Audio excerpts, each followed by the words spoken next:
कलाकारों का ख्याल है पवन भैया वो लाइन में गड़बड़ाएगी मारी कटकी कदे पशुपालन की आजा खेती बाड़ी कृषि की आजा कदे मारी आजा। उन्हें वहां से सवाल किया कलाकारों का क्या हाल है मारी कटकी कृषि वाला क्या कि बोला सारे हम पानी दे रखे है बोला वो रणबीर बड़वासिया था बहुत बढ़िया कलाकार बोला क्या हाल है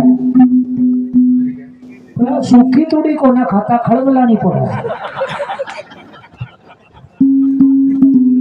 बोला पहले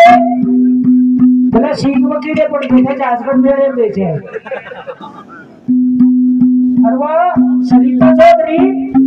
फिर नूर तवाजा है कादर सुंडी लागी सपने कराना